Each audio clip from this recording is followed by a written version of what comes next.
Sankokai, c'est de l'action à gogo, des super vaisseaux, des combats spatiaux et d'incroyables acrobaties. Certains d'entre vous ont même essayé de les reproduire. Avec plus ou moins de succès. Sankokai est devenu une série culte en France. Sankokai, c'est aussi la lutte permanente d'Hayato et Ryu contre le terrible Golem 13. Saviez-vous qu'un célèbre film de science-fiction avait inspiré la série? Sorti en 1977, La Guerre des Étoiles avait fait des émules. Eh oui. Soit avec vous dans La Guerre des Étoiles. Alors, qu'est-ce que tu en penses? Ah? À mon avis, le Sankokai est invincible. Avant de voir la suite, je vous invite à vous abonner. Maintenant que c'est fait, En route! vers les séries de notre enfance, vous découvrirez les origines de la série Sankokai et bien plus. L'année commence tristement. Le 11 mars 1978, le chanteur Claude François s'électrocute accidentellement et meurt. Et plus tard, le 9 octobre 1978, c'est au tour du chanteur Jacques Brel de nous quitter. Le 25 juin 1978, c'est la finale de la 11e Coupe du Monde de football. L'Argentine est sacrée championne du monde pour la première fois en battant les Pays-Bas 3-1. C'est aussi une année de tous les records en matière de vente de disques pour la disco.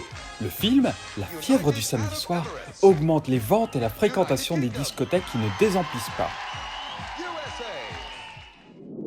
C'est enfin le succès qui dure de La Guerre des Étoiles sorti en 1977. Le film s'inspire à la fois des films de sabre, des westerns et des séries de science-fiction. Un pays semble repousser les avances du blockbuster. C'est le Japon. Ils observent son succès à l'étranger et se disent qu'il est possible de faire aussi bien. Aussitôt, la Toei Company met en chantier Les Évadés de l'espace. Le film, réalisé par Kinji Fukasaku, est très librement inspiré de la trilogie.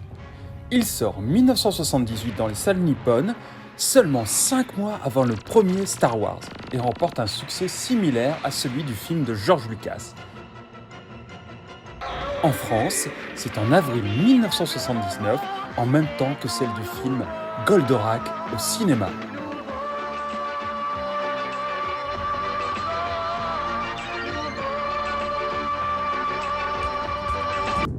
En 1978, la Toei produit la série Sankokai, dont l'intrigue est différente. Cependant, il réutilise les décors et les effets visuels du film. En France, elle passe sur Antenne 2 en septembre 1979 dans l'émission Les moins de 20 ans et les autres. Elle sera rediffusée dans Récréa 2 à partir du 31 octobre 1980. Eh oui, Récréa 2, c'est votre émission tous les jours pendant les vacances.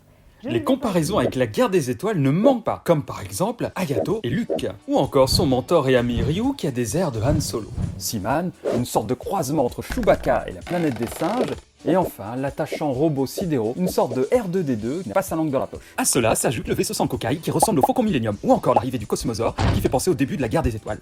Et pour l'histoire, ça donne quoi? Au fin fond de l'univers, dans le 15e système solaire, un tyran Golem 13 tente d'asservir les habitants des planètes Analys, Sheta et Belda.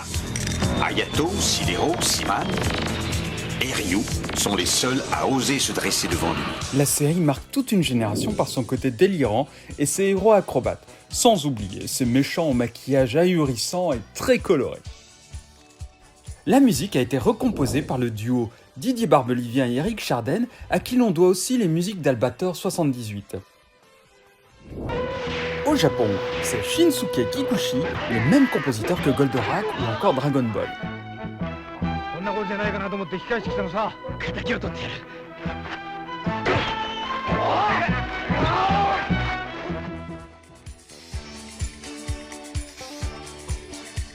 N'hésitez pas à nous dire dans les commentaires quel a été votre souvenir préféré de la série. Et pendant que vous y êtes, regardez aussi nos autres vidéos sur les plus beaux souvenirs de votre enfance. À bientôt!